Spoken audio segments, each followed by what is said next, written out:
And before we go on any further, a quick look at what else is lined up for you on the show tonight.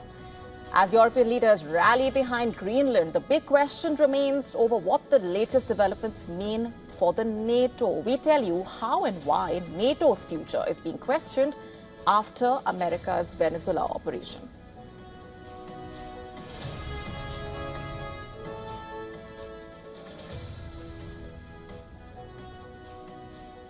Angry farmers across France stepping up protests. We tell you all about the situation on the ground. All this and more coming up.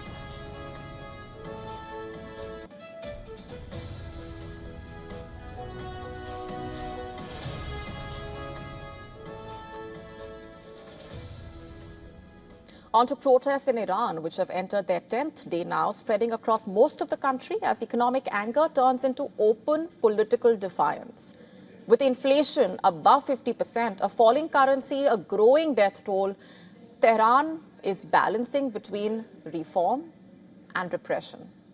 And in the latest, a statue of the late Supreme Leader, Ruhollah Khomeini, and his successor, Ali Khamenei, have been set on fire by protesters in a northern city of Iran. As tensions flare up, our next report telling you all about the situation on the ground.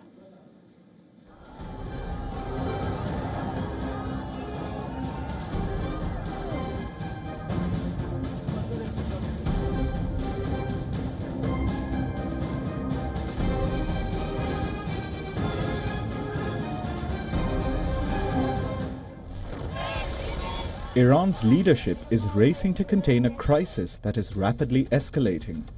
Over 1,200 people have been arrested so far.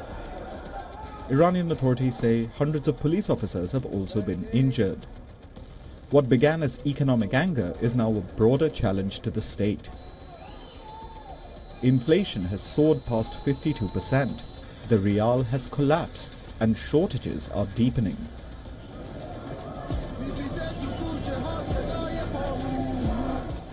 The protests, which started in Tehran's Bazaar, have spread to universities and small towns. In the latest escalation, security forces were seen entering Birjan University and detaining students.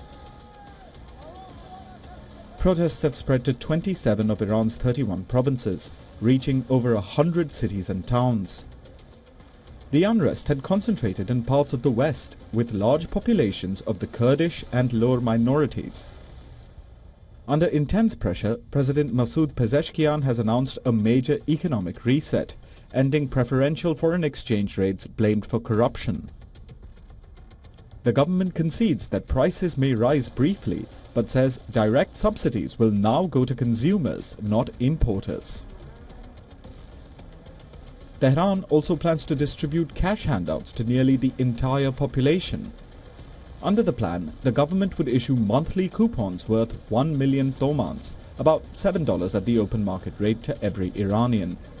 Some economists have questioned whether the measure can achieve its stated aim.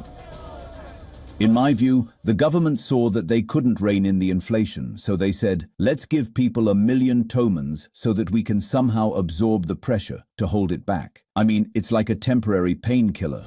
Iranian parliament is also reviewing emergency measures, sharper pay rises, tax cuts, subsidies for essential goods, and support for bread and pensions.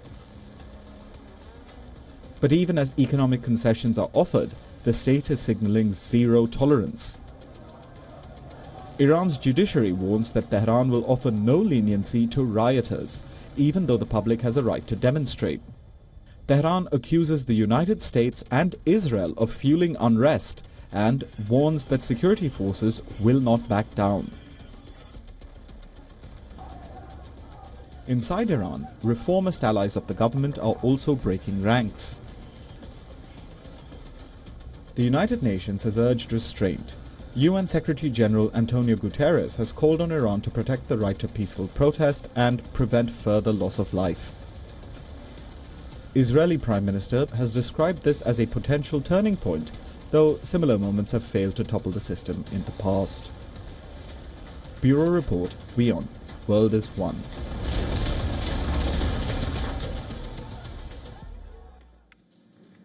To stay up to speed with the latest news, download the WION app and subscribe to our YouTube channel.